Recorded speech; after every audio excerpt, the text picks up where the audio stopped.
Hello and good afternoon, good morning and good evening, everyone. My name is Dr. Ife Okafor-Yarwood. I am a lecturer in sustainable development at the University of St. Andrews in Scotland.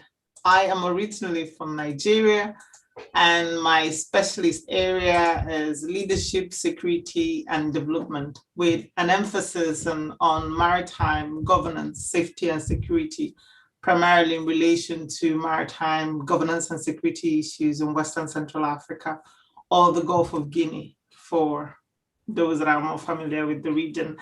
I have published peer-reviewed publications or articles relating to issues of maritime governance and security. I contribute to reports that I hope facilitates policymakers' decision relating to maritime governance and security in the Gulf of Guinea.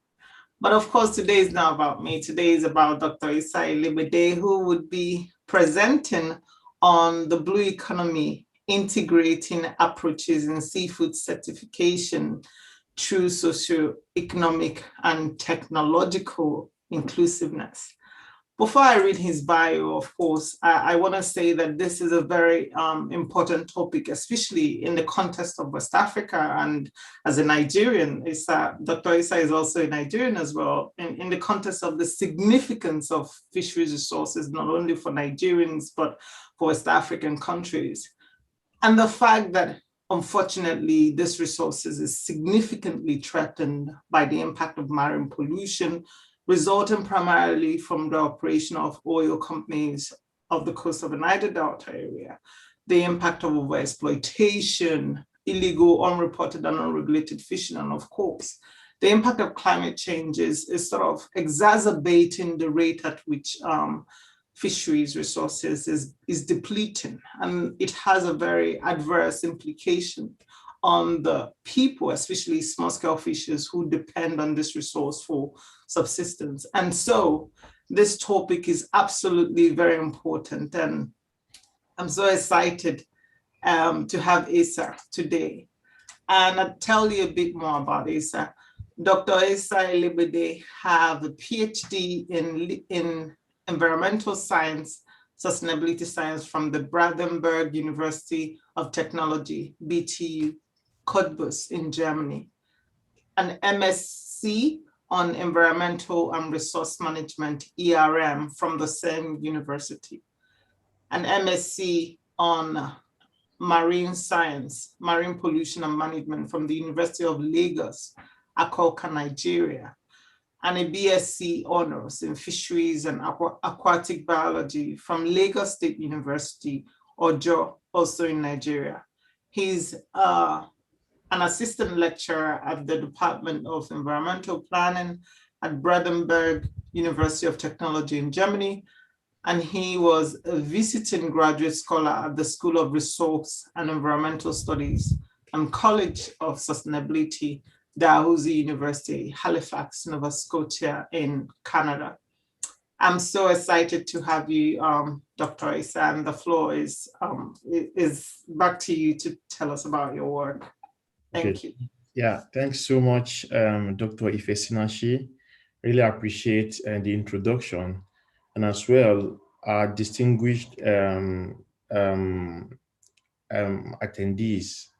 It's a pleasure to be here today and to discuss about blue economy and how we can integratively include socio-ecological systems with technological inclusiveness. Yeah, with this topic, I will be looking at it in the context of the blue economy and how seafood can be promoted and can be secured using certifications and technological support. Now, so can you see my screen? Can you see my screen? Hello? Yes. Okay, yes. Great. Yeah. So from this lecture, we'll be discussing about background of blue economy, then the relationship between blue economy and sustainable development, then the concept of seafood certification, and the integrated technologies with Earth observation for blue economy. Then we'll discuss some case studies, then to conclusion. Now, generally, blue resources, like we know from marine and coastal resources, are major source of ecosystem services, including promoting the environment and supporting climate change. Now, these resources, as we know, if they are effectively estimated, including social and cultural consideration, they have the potential to generate more than 3 trillion US dollars, according to a report by Sumela 2021, by 2030. And a project done with in collaboration with Okafor-Yarwood et al. 2020, it is understood that in Africa, it is blue economy is perceived as the future. And based on this, in the African context, we consider blue economy as marine and coastal resources, not only limited to the marine scope alone, and including freshwater and regions that are landlocked. Now, looking at blue economy and definitions. Now, blue economy is generated from concepts like circular economy and all various sustainable keywords. However, according to Smith Godfrey 2016, a blue economy can be considered as a framework and policy. So there are so many definitions. However, those definitions depend on the interest and the way they want to use them. So then, as well, blue economy can as well be like an aspect of spatial planning. So it can be seen in the aspect of general space monitoring or monitoring integrated management of the marine resources. Then also, it can be looked in the context of the green economy, in the aspect of ensuring that every component of the biosphere is managed and explored sustainably. And as well, the concept of sustainable marine economy, and also the concept of looking at it in the aspect of marine-based technology. So all this together let us to know that blue economy is an overarching concept that cut across every aspect, not as well limited to aquatic environment and resources. Now, so what are the principles of blue economy? Now, for us to say the economy is blue, we need to consider a lot of things. Number one, that there's need as the needs of the people and their ecosystem services be satisfied. And also, what about the ecosystem and resource sustainability? Then the sustainability standards and stewardship. How are we ensuring protection and adequate control of these resources, including using technological and systems to drive this concept. So blue economy, the way we think about blue economy is usually beyond that. So it cut across technology, livelihood, resource sustainability, protection, even interrelationship between all the components, and as well social and economical purposefulness. Now, the key component of blue economy, according to Sumera 2021, includes the extractable natural resources, the natural capital, the marine and coastal development, including the aspect of creativity, innovation, and transferring of knowledge. So all this together let us know that blue economy is all encompassing. Now, then going in depth now to blue economy. So we can see, for example, seafood. Now, the direction drivers for seafood in the context of blue economy include food security and as well livelihood. Now, marine biotechnology, you can see, is considered in the context of solving research and development and health issues. They're looking at energy, the aim of solving our energy needs, then transport and needs, the needs for economic benefit and trade across region. And as well, tourism and recreation is not left behind. You can see blue economy as well cut across tourism and the need for recreation and relaxation, the need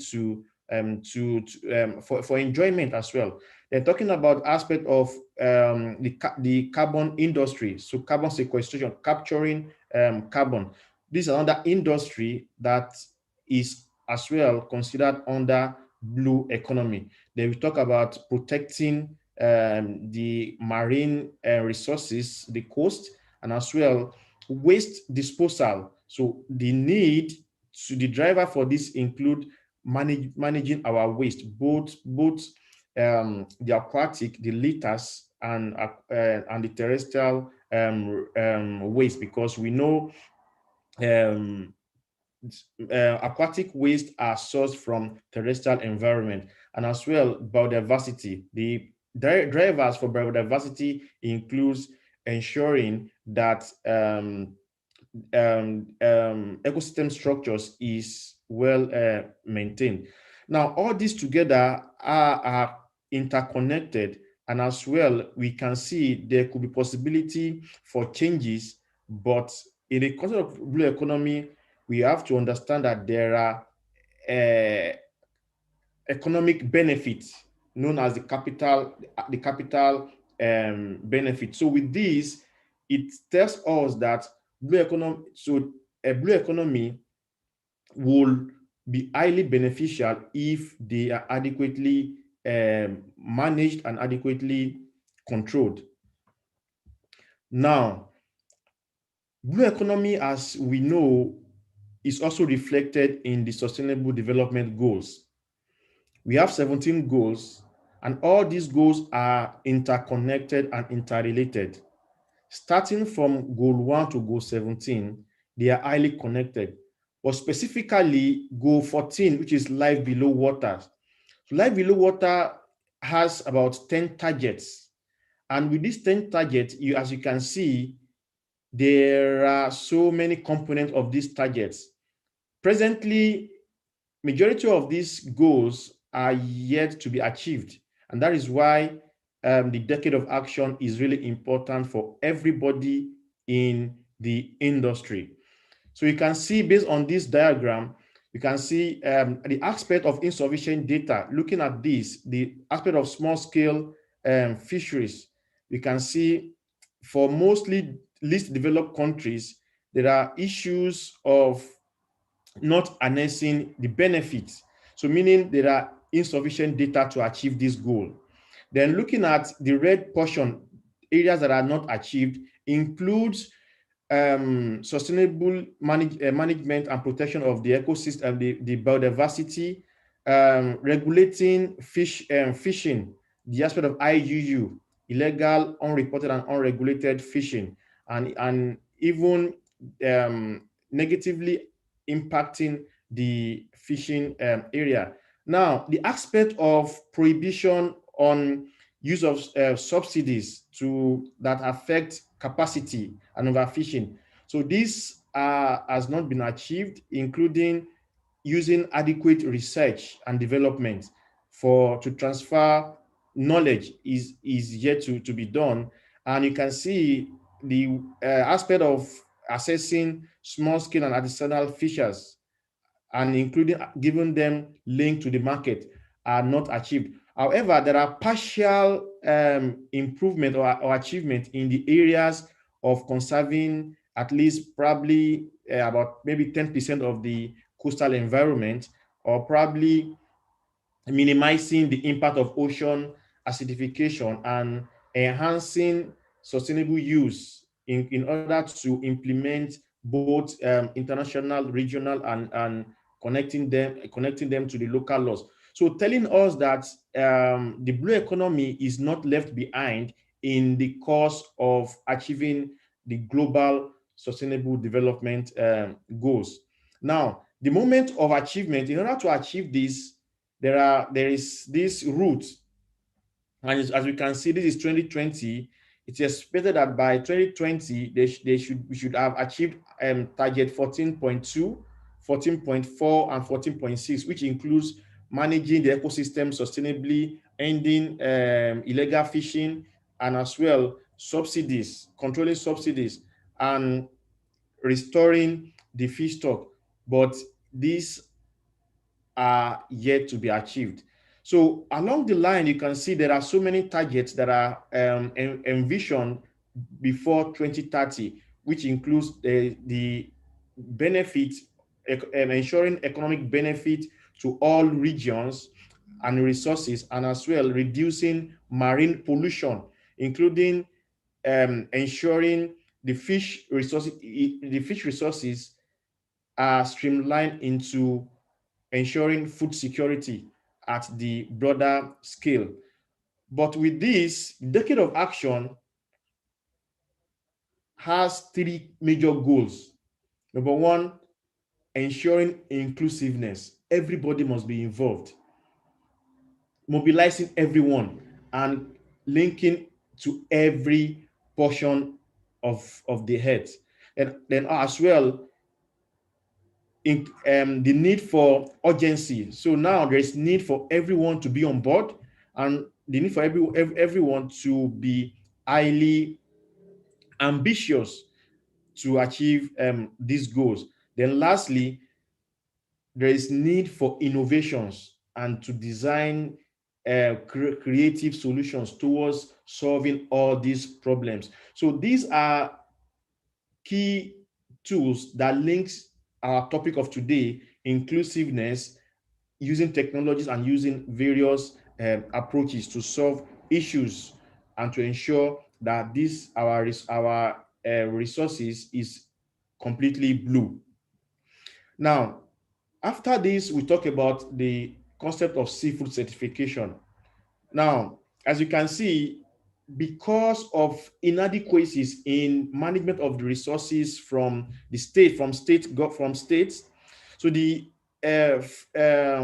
Food Agriculture Organization developed and adopted guidelines to ensure that seafood generally is adequately managed. And with this, there comes what you call the voluntary sustainability standards and certifications. So these are like, they are not mandatory, and they are market driven to ensure that the three key components of sustainability is achieved with vis-a-vis the social, economic, and environmental aspect, and to ensure there is assurance for customers and all interested parties in the environment, especially in the aspect of supply and value chain. So these are examples of the popular brand that we know. We have Marine Stewardship Council, we have Natureland, we have Friend of the Sea, we have Safe, and we have ISA. So these are programs that have been developed to ensure that seafood, especially marine based resources, are highly sustainable.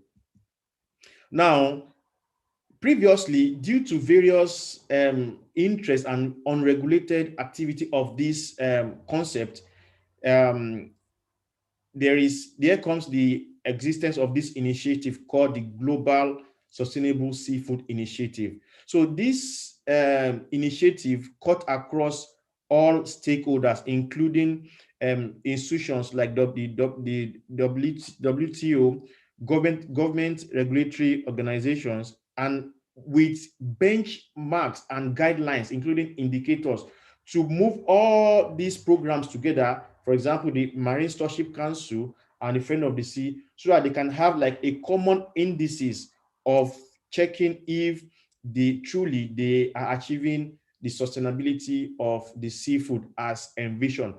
Likewise, other international bodies are not left behind. The FAO, the ICIL, ISO, then and WTO. Now, the essence of this is to improve to improve certification bodies, their programs, and as well to have like uniqueness in their activities, including promoting effective supply and supply chain and value chain of the product, and as well allowing free flow of information along the process of production.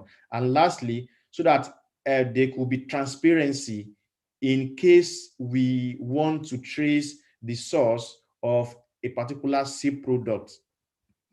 Now, the scheme has like, you can see, it includes, for example, this is the scheme owner. It includes, for example, this is a friend of the CEO or Marine Stewardship Council.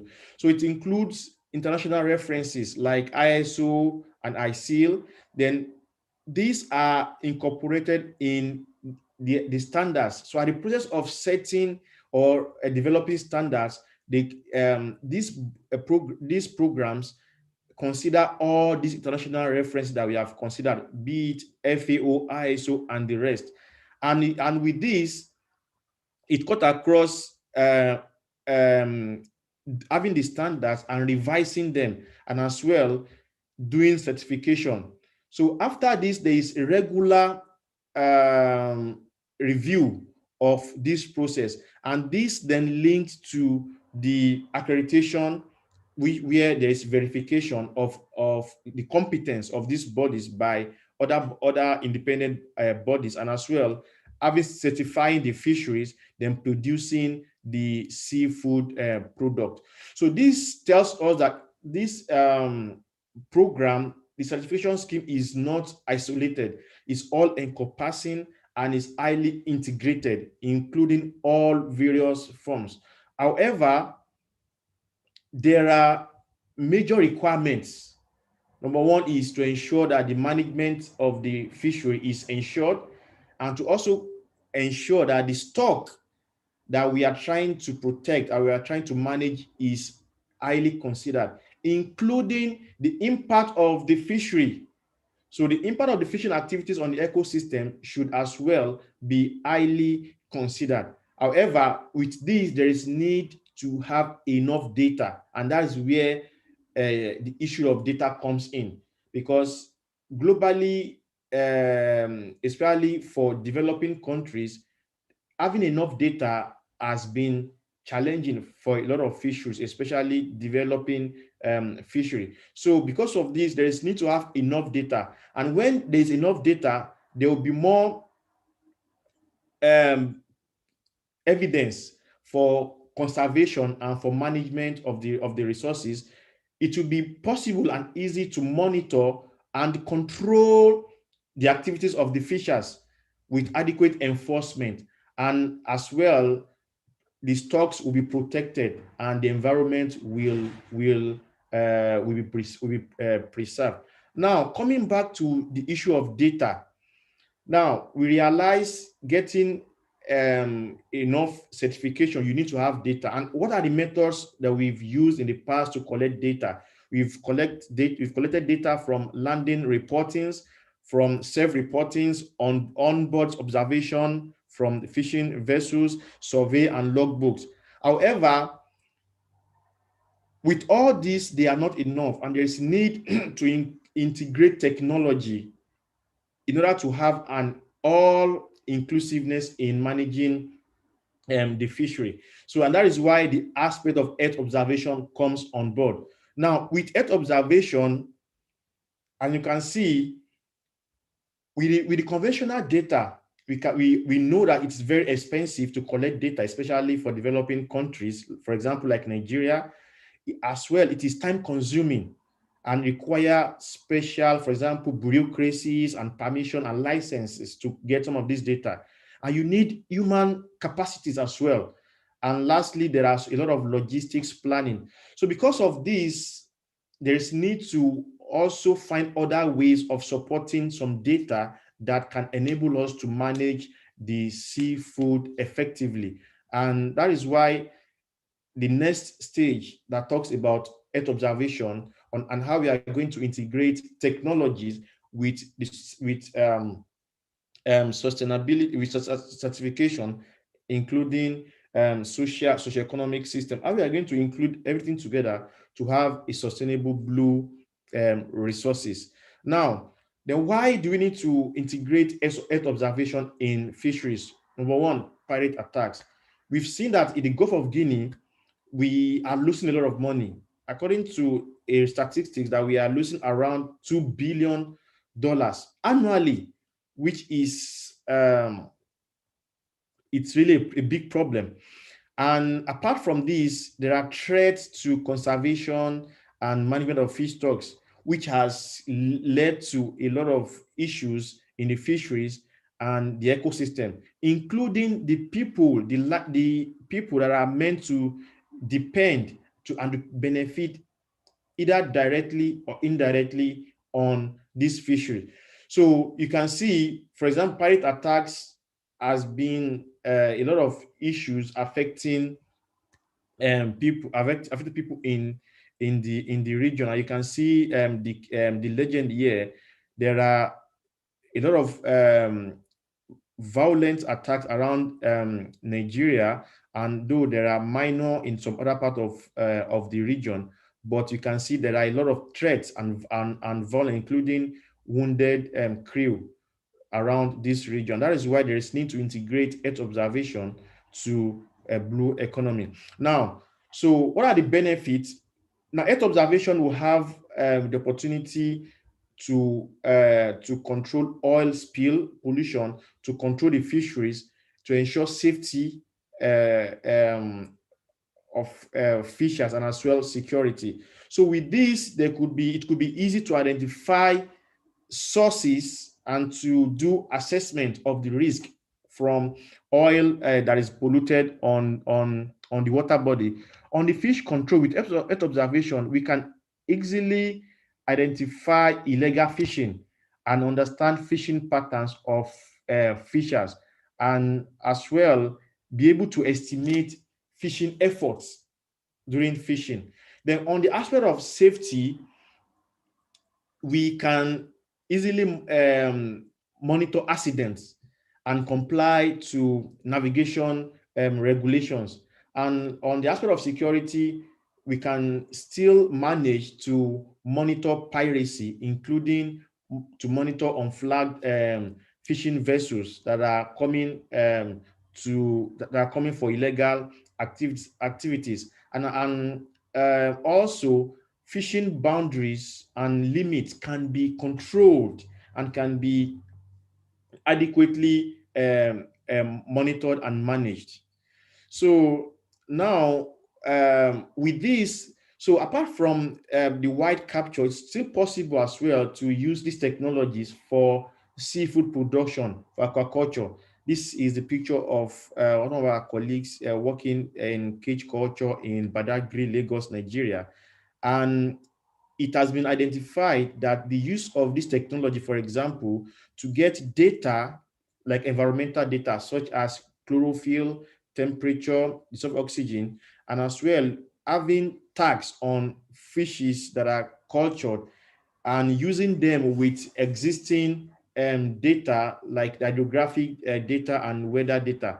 So all these data can be integrated to, for example, Internet of a Thing IoT, where uh, data can be transformed and they can be analyzed, they can be queried, and they can as well be modeled into visualized tools that can be seen by everyone, and where fishers or aquaculturists can estimate fish growth. It is possible with these technologies to monitor parasitic infections, and as well to analyze scenarios of possible stages in the fisheries. Then as well with this, it will be easy for us to understand our production and harvesting schedules. There will be easiness in monitoring our veterinary activity, including productivity, and analyzing risk, as well as feed, to manage the feed that will be used for the fishes, and having early warnings on anything that could happen to the fisheries. And with this, there could be like a platform that we can use for adequate reporting, to analyze and to disseminate the fisheries, including to visualize what happens in the fishery. So now we'll talk about case studies that we can link to the to blue economy in the context of seafood. Now, there's a project by Ife Okafor. We did a project together on blue economy, looking at the cultural livelihood and ecosystem conservation triangle, looking at the African experience. And also, I'm going to present case studies on the shrimp fishery certification in Nigeria, and also inclusiveness of indigenous communities in the blue economy. And we'll look at circularity in seafood blue economy. This is an ongoing research with one of our partners, and sustainable finance and insurance for small-scale fishers in Nigeria. Now, firstly, there's a project done by Ife Okafor-Yarwood, and she's able moderator today, and this is me, part of the team. So able to look at how there could be cultural inclusiveness and experience from approaches from different African projects from blue economy. So from that, we investigated, analyzed various projects, and we were able to have findings that there could be possibility to adopt these key approaches in order to have a sustainable blue economy. Number one is the top-down, the top-down approach. Now, the top-down approach, we know that it's high level, and it's a way whereby there could be limited social and environmental responsibility. And in this aspect, it may not align with the need of the local people. And if top-down approach is considered for blue economy, then also there will be central governance, and they will be majorly interested in economic pursuits, and without considering the local communities. Then also there could be emphasis on central governance of the blue resources, and as well this can lead to conflict between resource users and stakeholders. Now, the bottom-up blue management, we have seen as well that this could have drawbacks. That is, communities may fail to consider the upper people in decision making, and there could be challenges in harnessing power in the case of centralizing decision making. So, but apart from this, we now realize a collaborative blue management will be effective to ensure that the resources is highly achieved, especially in the context of Africa. And this framework will integrate both the top-down and the bottom-up approaches, and involves adequate integration and players of all interested parties and stakeholders. And as well, it could lead to informal sources and informal ways of managing the resources. And lastly, using a collaborative blue economy can be successful, and it will ensure that all objectives, including ecological, socio-cultural, institutional, and economic objectives, will be achieved. Now, apart from this, we'll be looking at these two case studies where we adopted certification for the Atlantic region in Nigeria, and as well a project that we did with the indigenous people in Canada, where we were able to look at how certification can help these people to solve their livelihood. Now, as we can see, we have highlighted various issues. For example, for the indigenous community, this is a project supported by the Dalhousie University Ocean Frontier Institute, St. Mary's University, Robin Rigby Trust, and the Mi'kmaq Conservation Group. Now, despite the support and the law, the Supreme Court law of the Canadian government, to empower indigenous people in Canada to have access to their resources. Till now, there are issues in terms of harnessing these resources to be beneficial to their people in terms of enhancing their livelihood. So this is the research. So we were able to understand from the project that though certification could be an approach that is beneficial, however, there are some uncertainties and challenges associated with them,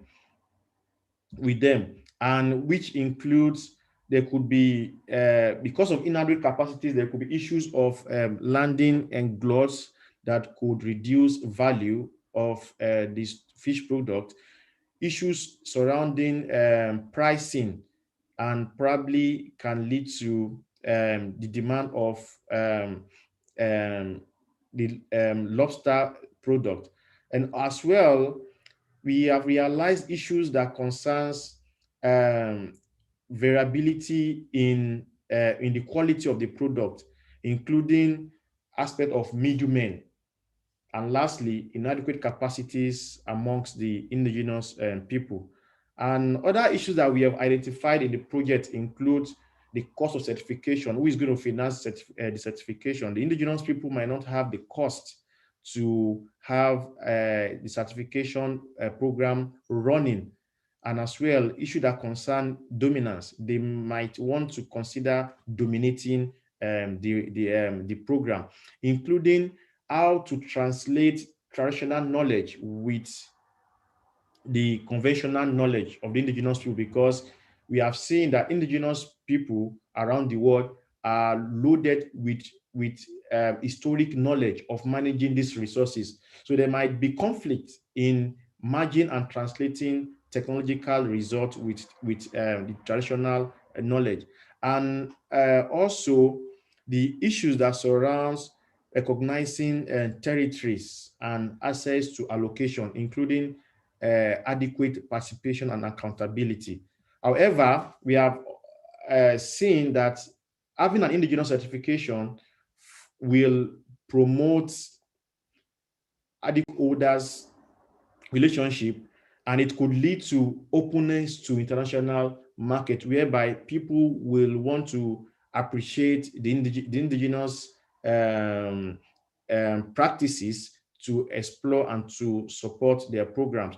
And as well, it could lead to economic benefit, whereby the communities can benefit and can support their livelihood, and as well, capacity can be enhanced amongst these people. In addition, the certification program for the indigenous community can increase um, stewardship and fisheries management, and they can easily have control of their resources and can easily decide on what they want to do.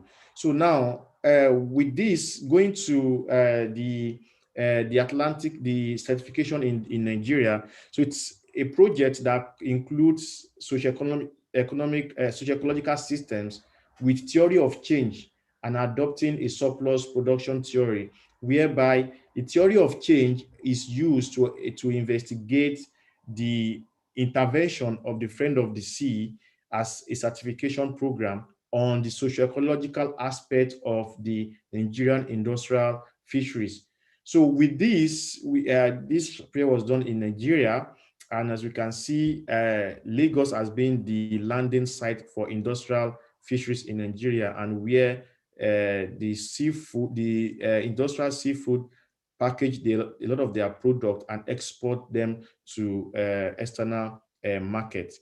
And one of the ecological results that we have seen in Nigeria is that we've seen that fisheries is tending towards overfishing, but not overfished.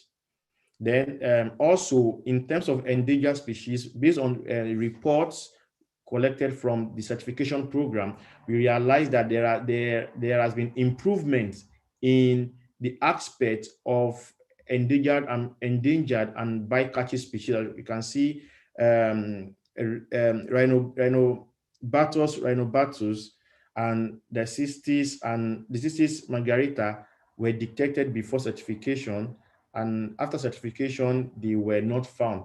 So telling us that there has been improvements in some aspect of certification, and we can see bycatches reduced after certification. Then on the social aspect, we can see majority of the fishers running the Friend of the Sea program with Atlantic shrimpers are able to adequately ensure safety, reduce hazard, and as well given adequate training compared to the non-certified group. Now, like this is like a theory of change that was developed on the project, and it was understood that for a change to occur, there have to be processes, and these processes include solving the problem. What are the problems? Number one, decline in fishing effort, illegal fishing, issues of bycatches, social issues, and health and safety issues. So the entities that are involved include the social and ecological systems, including government officials, researchers, and academics.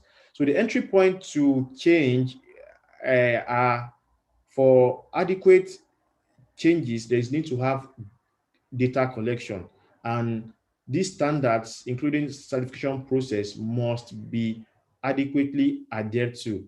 And the practical steps will include regular auditing with independent certification and with the label, and as well fishers adhering to all these laws. So the outcome that we have seen are issues that relates to improvement in well-being, guaranteed health and safety, reduction of bycatches. However, there are data concerns, and the fisheries is expected to manage to comply with local and international law.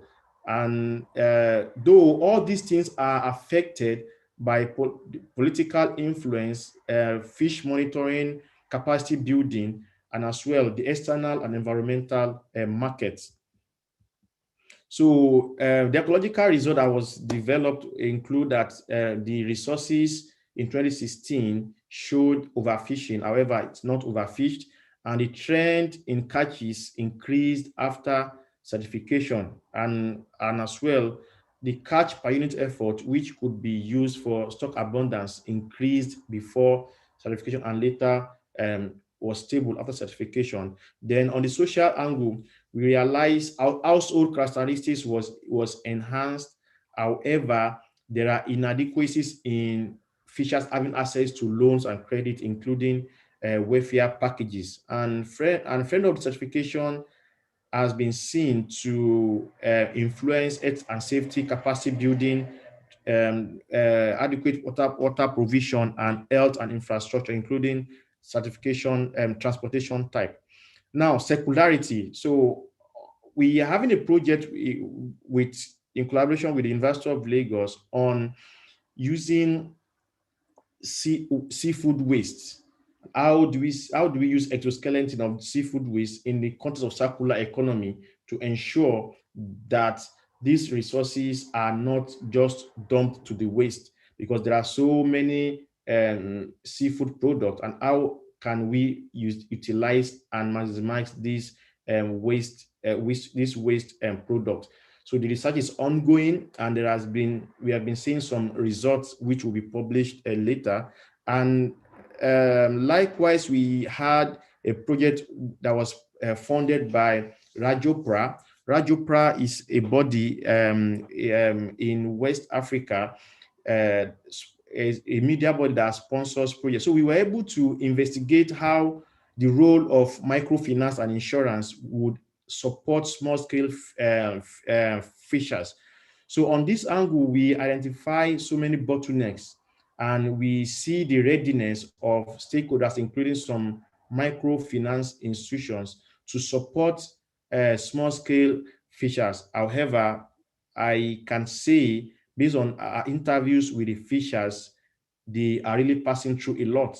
And there's need for us to have a sustainable support, finance, and how we can fund their activities and how they can be supported through having adequate insurance system and microfinance. So now, in conclusion, the decade of action, we can see for Nigeria specifically, there are opportunities for collaboration and opportunities to work together in the aspect of adding value to our resources, reducing waste from our fish processing. How can we support have enough biological and fisheries data, and how climate tools can be integrated in fisheries. Then aspect of using Earth observation to monitor our vessels and activities, and having adequate capacities and training for our staffs, and the use of machine learning and robotics with observation data and the rest. So with this, the end users that will actively benefit will be the fishers, the fishermen, and the fish farmers, including all direct and indirect beneficiaries. And like we have said, if all these things are adequately done, there will be increase in productivity, waste will be limited, contamination will reduce, there will be eco-friendly and efficient fishing activities, and sustainability of the fish stocks will be ensured, including having adequate inventory of the fish product. So on this note, I want to reflect us back to the decade of action I've mentioned before, that it's not just to look at all these tools, however, to show readiness and to see how we can mobilize ourselves together, and everyone, including living no stone untouched, include everyone, including the local people, the direct and indirect beneficiaries that you can think of, including the media, how we can mobilize ourselves together to consider this 10, the next 9 point something months, because we are already in the decade of action. As I was informed recently, that there are so many funds, so many opportunities coming up on this angle. So we need to call ourselves together. Let's work together on this. And like I mentioned, we have to be focused, and it has to be something of emergency for every one of us. And we should find every possibilities to adopt integrated tools and technologies to solve all these problems. So on this note, I thank everyone for listening, and I hope I've been able to pass one or two messages. Though what I've said is not new, they are things to just to reflect on what we've already known. So thank you so much. Thank you. Thank you so much, Dr. Isa, for a really impressive presentation. Ordinarily, I should sort of sum up what you've said, but I'm looking at the time and the fact that we really got some interesting questions. But I want to commend you for the way not only you highlighted the significance of the marine environment, the marine and coastal environment, not only for Africans, but globally, and then talked about the challenges to sustainability, and then proffered some solution. And in doing that, you highlighted the potential role that Earth observation can play, and importantly, certification. You did recognize with the examples that you gave that there are challenges. Nevertheless, this provides a really important opportunity for not only countries or government to think differently on how they can contribute to a sustainable blue economy, whereby we have this balance, economic growth, social well-being and ecological conservation is prioritized together without emphasizing one over the other. And it is at this note that I'd like to read some of the questions that we have, because so far I think we have about 3-4 questions. And the first question is from Jao from Portugal. And the question is, the balance between the development of the blue economy on the one hand and the preservation or restoration of that biodiversity and marine stroke coastal ecosystems on the other hand is very difficult to achieve, even in the context of the Sustainable Development Goals. From your point of view, which are the priorities or recommendations for small island developing states? Yeah, thank you so much. As I have highlighted in my presentation, reflecting back to the decade of action, it is understood that developing fisheries or developing states have a traditional way of managing our resources. And that is one of the things the decade of action is pointing towards, that the vulnerable people, the community, the local people should be adequately involved and they should be considered in decision making. I totally agree with you that it's really difficult to harness all this. And one of the things that we should also understand that the decade of action has made us to know that you are not left alone. There should be collaboration and partnership. So getting support from external institutions, support from people will as well help us to harness all this. And we cannot use a monotonous way to use this. That's why we have highlighted using ecological support, including technologies and various ways we can use to achieve all these goals. So I completely agree with you. It's really challenging to achieve these goals. However, we have to be proactive and be ready to put our concerns and include everyone and to carry everyone along. Yeah. Okay, thank you so much, Isa, for your response. And I just want to jump in a bit and say that, I mean, for me personally, as a researcher and as a human being, as someone that sort of have seen how sometimes, one action can undermine the other, I feel that whatever direction we go, it would be literally or practically unjust or inhuman for the people or small-scale fishers to suffer in the name of conservation, hence prioritizing this integration of bottom-up and top-down approach so that there is a way that their interest is at least put forward rather than undermined in the name of conservation. Thank you. And then the second question is also from Jao, and the question is, certifications may need expensive infrastructure and high-skilled people. How can small island developing states and emerging countries implement their own certification schemes compatible with international ones if we do not have the necessary resources? Yeah, thank you so much. Basically, what the existing big players in certification, what they've done is to create a market-based mechanisms whereby sustainability of the products will be ensured, and as well the product can be linked to external market. Now, there are outlined developmental approaches, which I would like to share with you after the discussion. We can discuss further on this after this program. So it is possible for the SID communities to gather themselves together and to find a way to incorporate independent observation and auditing.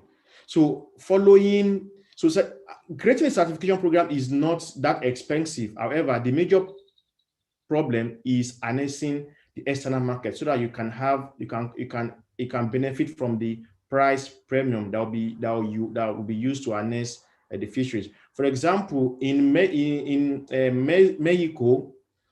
it has been considered that the people around there were able to have their own indigenous certification, local certification. Based on this existing structure, they were able to attract Marine Stewardship Council to work with them and to give them support. And at the end of the day, there were clear benefits and sources at the end of the day. So the major thing is to gather yourself together, start with um, traditional and national, probably local ways of ensuring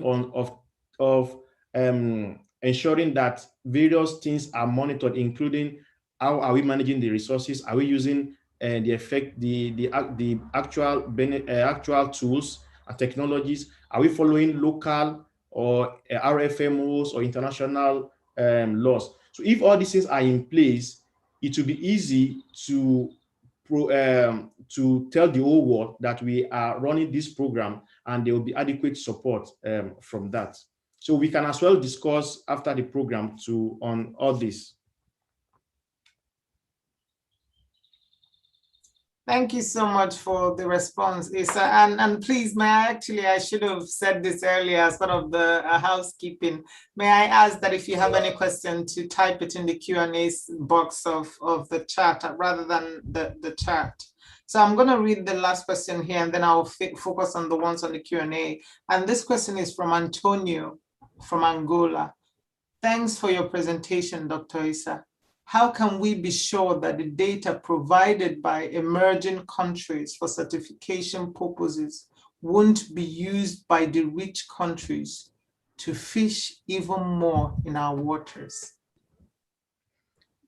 Yeah, thank you so much. And that is why certification is very important, because it is independent and it is devoid of interest. So there are a lot of guidelines that needs to be followed to actually get that label, that eco label. So in essence, if all these things are ensured, if you want to certify a product, you don't do it alone. You bring independent auditor certifier to verify and to do all these things. So with this, you can adequately say that some of these data are okay. However, we know that they might not be 100% good process. But till now, certification programs has been making progress, and they are impacting fisheries all over the world, though there might be challenges. Yeah. Thank you so much, Isa, for that. The other question relates to the issue of fishing, and that's from Mohammed from Egypt. Sometimes legal fishing poses the same amount of problem as IUU fishing because contracts signed between governments normally do not take into consideration the local fishing communities. How can this drive towards the development of the blue economy? How can this drive towards the development of the blue economy can really reflect on the well-being of traditional coastal communities? Yeah, thank you so much, Mohammed, if I'm right. Yeah, and that's why the work of Ife Okafor have been able to highlight a collaborative solution to all this problem. The need to consider the top bottom and the bottom top. And because there's need to have the local people, to have them on board if we truly want to be proactive, and if truly we want to go by the change we are anticipating for. So we will implore both our national institutions and international institutions to find frameworks of incorporating traditional beneficiaries, cultural beneficiaries, including indigenous people, into decision making, and having them to be involved in reviewing fisheries policies and fishery laws. And that is the only way we can get to our solutions. And let me just reflect back. We've seen various of these treaties, international laws, and the rest. We realize that majority of them are not achieved. MDGs was not successful because a lot of things happened. And that is why the SDGs going down with the present decade of action has realized that in order for us to achieve all this, they need to bring everybody on board. The local people, the academics, the marketers, the process, everybody, including the media, to be on board in solving these programs together. I thank you so much. And we have another question, and that relates to indigenous knowledge. It's from Yoshiota. Often, traditional knowledge presents benefit and concern, which cannot be simply reflected by science. Any idea to overcome this issue without indigenous identity and heritage being appropriated? Yeah, thank you so much. And during my research project in Canada, we have what we call two-eye seeing. So two-eye seeing is a process where scientific and traditional knowledge are merged together. However, it's not always an easy ride. But the two-eyed seeing has protocols that will be followed to incorporate them together. And I must say this categorically, science alone cannot achieve it. We know from now, the traditional people, they have their own traditional and indigenous science. So there is actually the need to merge both sciences, the conventional science and traditional sciences, to merge them together to have a formidable process and to solve complex problems. We know that problems happening in the blue economy ecosystem is highly complex. So there is need to merge all this, and there is need to follow these protocols in order to see how they can be beneficial. Yeah. Thank you so much for that response. And I'd like to chip in quickly to say that this is actually where in the whole spirit of integrating the bottom up and top bottom, that we should make sure that we center the community at this, whatever decision, be it the idea of knowledge and conservation, and how we can actually ensure that their own knowledge is incorporated, because at the end of the day, they are the people that live there. They are the people that would help the government translate whether, what they're trying to conserve is working or not. Therefore, if you sort of try to play a smart one, it will end up backfiring. And we have so many examples of things going wrong from West Africa, primarily from Nigeria, the Niger Delta area. So thank you so much for your response, Isa. The next question is from Milton Campbell. And the question is, how are the preparations and actions or activities proposed for the Ocean Decade in your country? And Campbell is writing from Brazil. Yeah. Milton, thanks so much. It's been a while. Presently, there are a lot of actions going on, and people are working together, because the Decade of Action platform has been open enough to incorporate various ideas, various solutions, and to upload them on the system. And we have seen various Nigerian institutions applying, showing interest to participate and to contribute. So with this, since we are still at the early part of the decade, we still, with continuous awareness from everybody, including me, including you, with people, and supporting, especially our local people, giving them support. Some of them might not be lettered. It is possible to support them, to let them get connected to external partnership opportunities where some of their voice can be heard, and they can as well get support on what they do.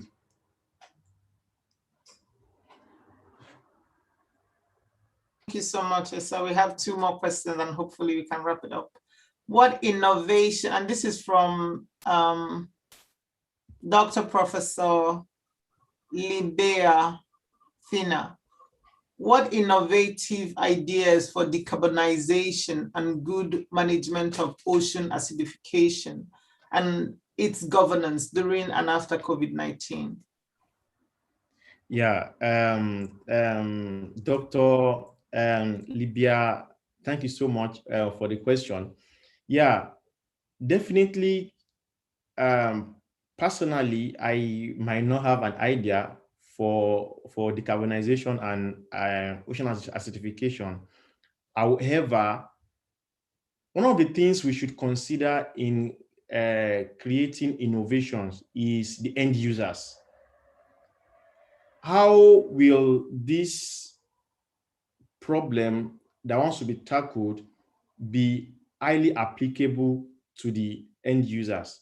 Not just creating an innovation, creating a solution, I think this solution would drive. No, carrying the end users along is very key. So whatever innovation you want to suggest, these end users, probably the local fishermen or the indigenous people, they might even have some local ideas which you as a scientist can support, can help them to transform it to make it a very novel one.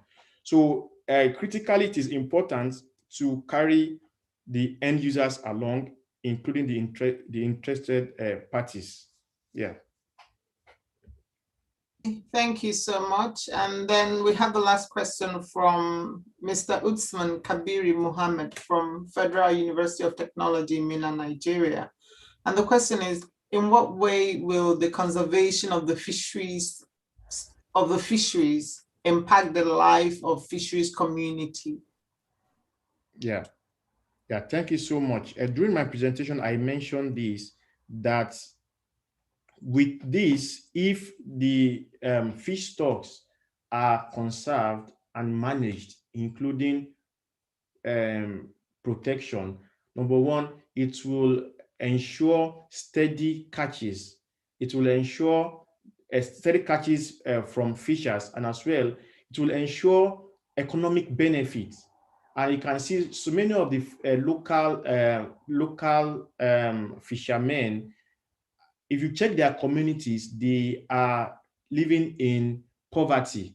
So if these resources are managed adequately, they can support their children to have better education. They can as well have better infrastructures, health infrastructures amongst them. So with this, it is possible to have an all-encompassing benefit for the fishers and as well from other secondary beneficiaries. Although in some part of the fisheries, the middlemen are the most benefactors, but there's need to balance scaling and resources so that everybody will be included in having overarching benefit. So when the stocks are adequately managed, a lot of things will happen. There will be continuous, not extreme catches. There will be a continuous catches. Not that you go for fishing today, you will not see any fish to catch. You will try to reduce. You will try to reduce the catches, and you try to ensure that you save the catch for another time. Yeah. Thank you so much, Isa. We have one last question and then we're going to round off. Thank you so much to everyone that have stayed with us till now. And this is from Huyimbo Idowu. The comments and then question. The major challenges to your presentation is bad governance and poor quality and consistent fishery data. The government did not have the right people or do not have the right people to manage fisheries resources. Non-implementation of approved policy.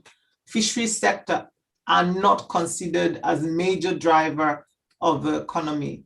How do we tackle the problems mentioned above? Yeah, I think you talk. Thank you so much, Mr. Idu, for that question. And I think you are talking from the national perspective. Yeah. For example, let me be specific based on my own experience. We have seen from literature and from research that the Nigerian fisheries sector is being challenged by under capacity. So I think there is need for the government to incorporate the involvement of stakeholders. These issues have been there for long. So there is need for the government to incorporate other stakeholders for support if they think they might not be able to achieve this. For example, a lot of the going to the industrial fisheries, a lot of the fishing companies are making huge amount of money.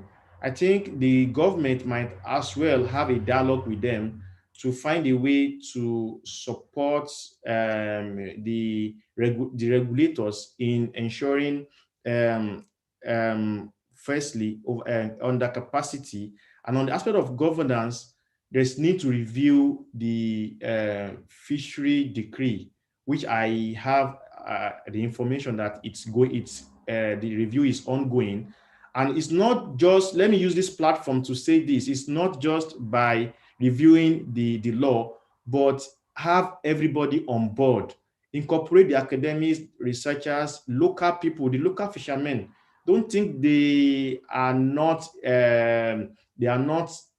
needed. There's need to bring in their influence so that they can be able, so that we can have an holistic solution to a lot of our problems. Like we know, Nigeria, we have a lot of water, a lot of space for our fishing activities. And some regions are not even touched. For example, some part of the Niger Delta region because of security issues. So there is need to have an holistic involvement of all interested parties in reviewing our policies, and not only that, and to ensure framework for adequate enforcement, and which will not be government alone, and incorporate third parties to have a collaborative way as enshrined in the project we've done together with Ife Okafor. Yeah, thank you.